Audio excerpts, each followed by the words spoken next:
At a very early age. I grew up in Illinois. I grew up in the projects, and the police were never something that you run to. Even as a child, it was almost like a game. We ran from them.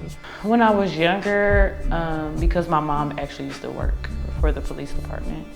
I learned about calling 911 probably just as a child. I was just looking through a yearbook the other day actually, and I remember there was pictures of us like, you know, having a cop come in to tell us all about that stuff. Probably like when I was 6 or 7, maybe in school. I learned about calling 911 at a very early age. I learned about calling 911 at a very early age. It's hard to say when exactly, but definitely from an early age. I feel like in school, your parents, well, my parents kind of reinforce it.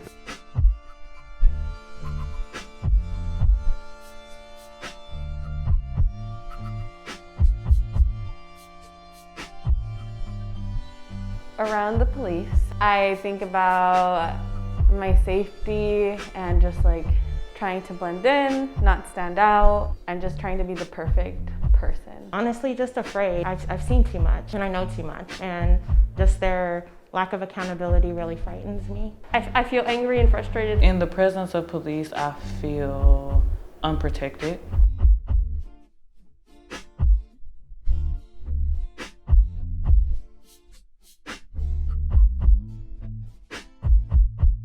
I grew up here in Arizona, super red state. My dad trains law enforcement, so I grew up like NRA culture, a lot of cops. But when I like got to high school and college and I like used my brain, I think my opinions changed. Social media definitely changed a lot of, you know, how I view the cops. I just don't really trust police. Before I used to feel a lot more intimidated, just wanting to like, you know, comply and be invisible, and as of lately I feel like more people are standing up to them or just being more vocal. When I was younger, I did not feel that police were bad. As I said, my mother was one. When I entered my teenage years, that is when I started to see more of the brutalization of Black and brown people. It was one of the realizations I've had with my own skin color.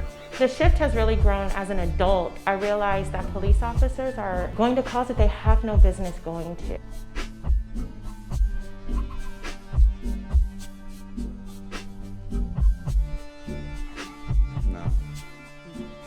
No. Recently, I was house sitting and there was an individual that came into the backyard that should not have been in the backyard. And I looked out the window and saw the young man. I was freaked out. He was back there, but I chose to walk back there and tell him he couldn't be back there. When I did call the Avondale Police Dispatch, I just said that he was back there. He wasn't doing anything wrong, and I was afraid to call the police because I didn't want them to come in hot and heavy and harm the young man.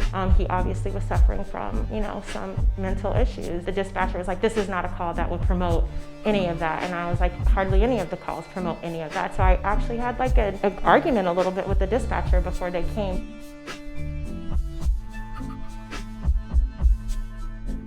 A negative use of force towards predominantly brown people, predominantly Black people. Embedded in our society as a means to eradicate a population of people that they don't know how to control and that are waking up and having a voice and asking for fair rights.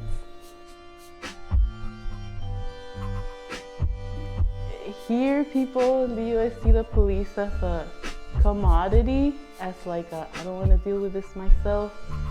I'm gonna call this person to come and deal with this. It's just very impersonal way to face conflict.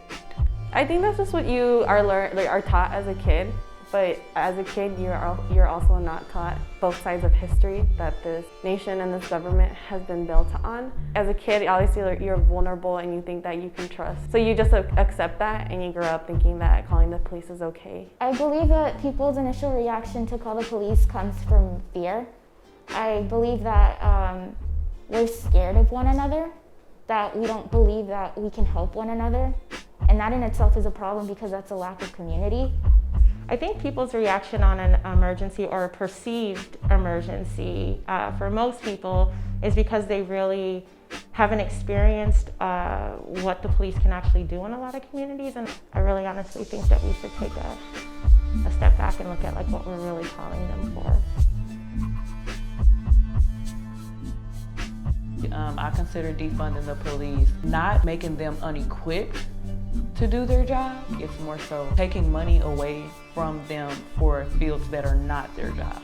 They are not mental health professionals. So I don't think that it's anything with making them unequipped to do their job. If anything, I think it's more so specifying and clarifying what their actual job is. In a perfect world, we would be honest and let ourselves know that the federal government does not care about people of color. Those laws are set in place for a reason. They can take down as many statutes as they want, make as many laws as they want, but we have judges that have been set up that this will never change. In my opinion, I won't see it. I'm 45. Hopefully my children and my grandchildren will see a change. But I think that we need to understand what community really means and what a community contingency plan is. We need better education. We need community resources for children after school. We need community resources for women who are healing. We need community resources for men who are healing. And there really just needs to be an overall education of what the police really are for. And I don't think that we can do that without involving social services, housing, recreation, like all of that stuff needs to be looked at. And I think that that would help.